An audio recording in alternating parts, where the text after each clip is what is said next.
I'm Kate, a 40-year-old woman juggling a part-time job and the demands of our home.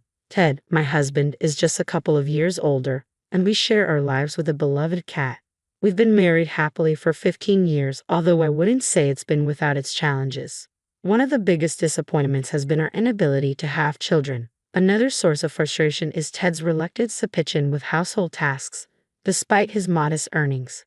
He tends to relax and avoid responsibilities on his days off. Ted has always been close to his mother, who lives nearby. Since his father's passing, he visits her often, claiming she's lonely, though I know she's far from frail. In fact, she can be quite difficult and lacks refinement. Just the other day, I stood in line at the grocery store when an unexpected loud noise escaped me. A mortifying moment. In my embarrassment, I turned around and hastily pointed the blame at the person behind me. My mother-in-law found this incident amusing and began sharing her own shopping anecdotes. Ted, my husband, joined in her laughter, but I couldn't share their amusement. I found her behavior distasteful and couldn't reconcile myself to the fact that she was family. Her unpleasant demeanor left her with few friends, and it seemed like her main pastime was making life difficult for her daughter-in-law.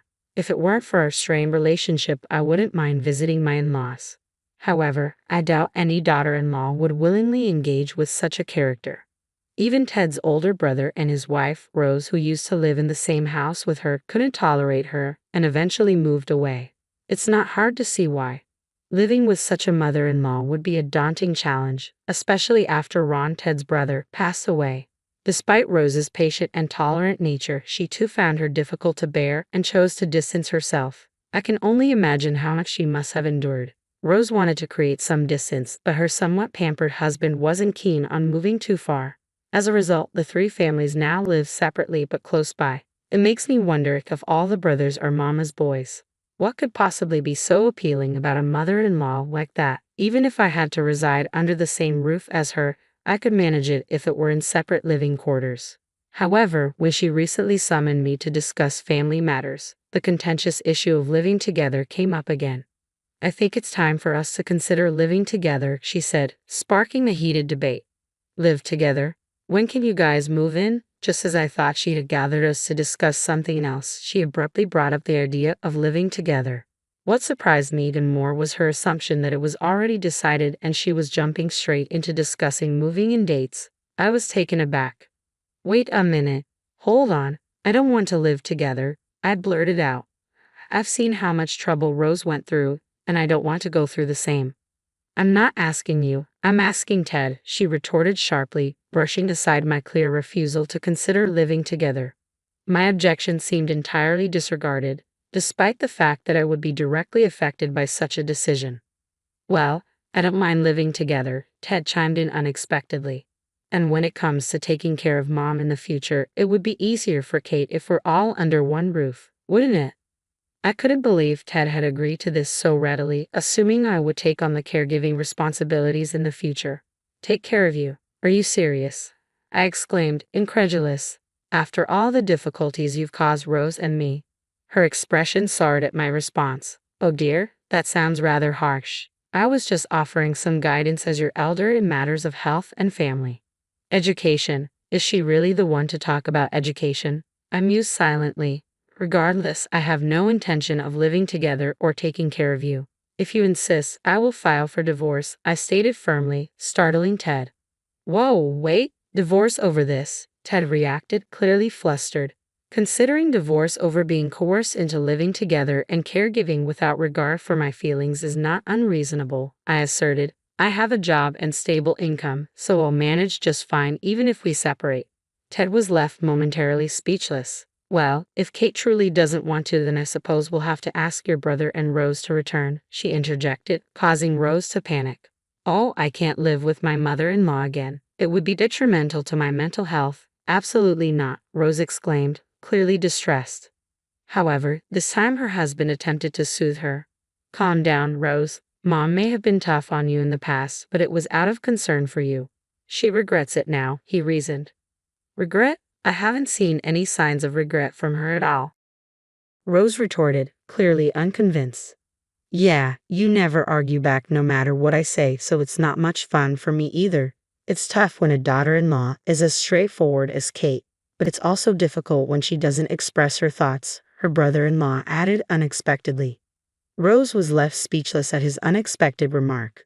Standing beside her, I too was taken aback and rendered speechless. Rose had always been a homemaker.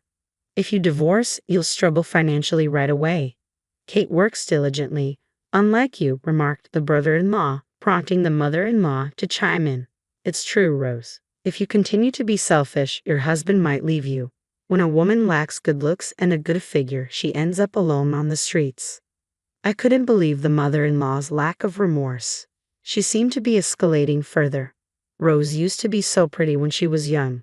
Now she's gained quite a bit of weight, she continued, seemingly oblivious to her hurtful words. I wondered where this conversation was heading. Did you hear about those big deals? The zoo deals? I'm interested, I murmured, trying to change the subject. But the brother-in-law burst into laughter. Oh, that's terrible.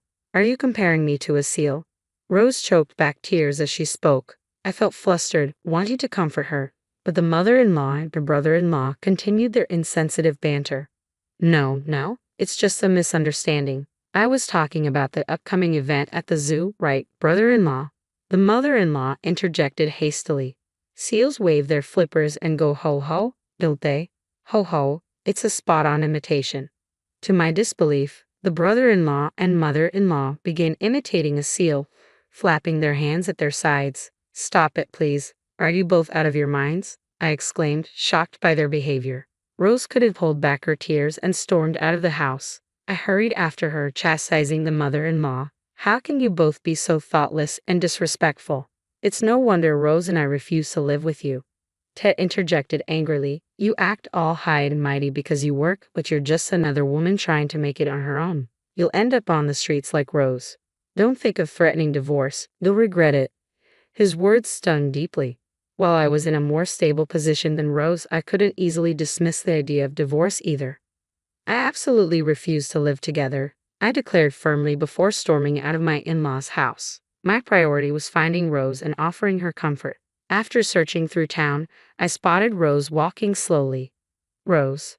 Kate. Rose turned, her tear-streaked face showing her distress.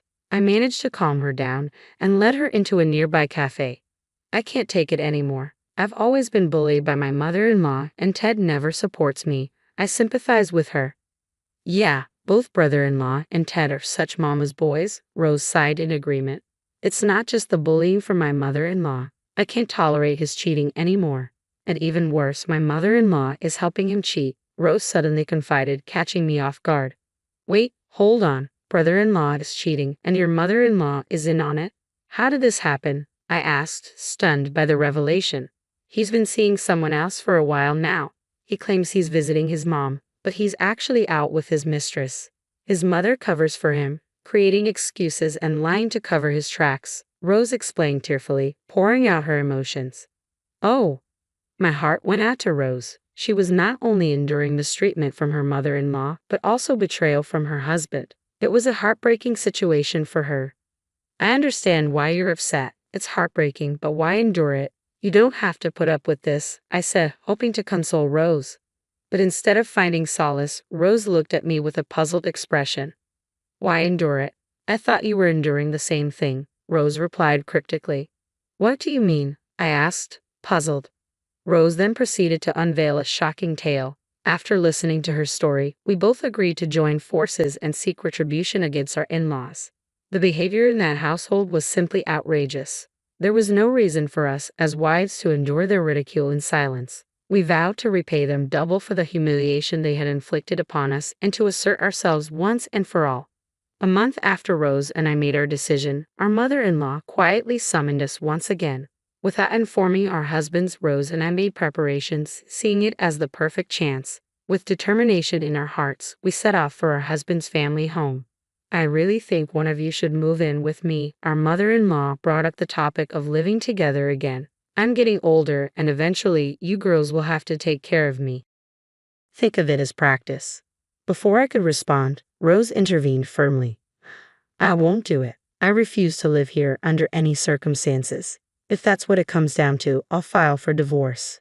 Her tone was resolute this time, catching our mother-in-law off guard. Ridiculous. And what about you, Kate? Our mother-in-law turned to me next. Huh? I was caught off guard. So, you want us to live with you because you expect us to take care of you, right? I clarified. Well, yes, that's part of it, but I also don't want to be alone. I want to live with one of my sons, she explained. When neither Rose nor I agreed, our mother-in-law's impatience grew. Can't you girls understand a simple request? This isn't a request, it's an order. You will live with your husbands here. Rose and I exchanged a glance and shook our heads in unison. We refuse. Perhaps someone else can fulfill this role instead, I declared calmly. With that, I spread a handful of photos across the table. What? What is this? Brother-in-law and Ted gasped in surprise. These photos are evidence that both brother-in-law and Ted have been cheating, I stated firmly, laying out the pictures on the table. They showed them entering hotels with other women, kissing in the shadows near telephone poles. So, you've been cheating together, such loyal brothers, I continued, addressing them directly. It appears our mother-in-law knew about this and helped cover for you both. And now, after all that, you have the audacity to ask us to live with you and care for you. How shameless. Rose nodded in agreement beside me. If you need care, ask these women in the photos. As for us, we're divorcing you and will not live with or care for you. But that's a problem, our mother-in-law stuttered nervously. A problem? We don't see any problems here, right, Rose? I said, turning to her. Rose grinned confidently. If you get divorced, you'll be the one with problems. A housewife like you won't survive on your own. Brother-in-law erupted in anger. Was he trying to imitate a sea lion again, like he did a month ago? Not this time. The threat of divorce is not a bluff, Rose replied calmly. I won't have any issues. I plan to secure substantial compensation from you. Additionally, I intend to demand compensation from your mistress. With that, I should be able to rent a small apartment and rebuild my life. It will require finding a job, but I'm determined to stand on my own. I'll support you, Rose. We both agreed to stand together and confront the situation. With my personal savings, I can manage for now. Once Rose secures compensation from her husband and his mistress, she'll repay me with a small amount of interest. We must extract money from these two, no matter what. Oh, Ted, I intend to seek compensation from both you and your mistress. Even with my job, finances are tight for a divorced woman in her 40s, I declared firmly to Ted, who looked stunned. I'm sorry, it was just a mistake. I didn't mean anything serious, Ted pleaded. Whether it was serious or not, an affair is an affair. I've already spoken with a lawyer, so please contact them, I said, handing both Ted and brother-in-law business cards from the same law firm. The lawyer's name on the card was identical for both. We both hired a lawyer simultaneously and managed to secure a small discount on the retainer fee. Quite the bundle deal, you might say. A strategic move worthy of a savvy housewife. Wait, let's talk this through, please. Don't mention divorce. I'm sorry, I'm begging you. Ted and my brother-in-law both knelt and pleaded, but my mother-in-law grew even angrier and began shouting. If you're going to divorce, just do it. Can't handle a little infidelity from your husband? I don't need such an intolerant daughter-in-law. Rose suddenly burst into laughter, her confidence shining through. After all, a woman gains strength with a big move. Mother-in-law, you seem quite tolerant of infidelity yourself. Could it be because you've been in the same situation? Rose's words caught my mother-in-law off guard. What are you talking about all of a sudden? Didn't you have an affair back in the day? That's what the neighbors said, with a part-time student from Ted's swim club.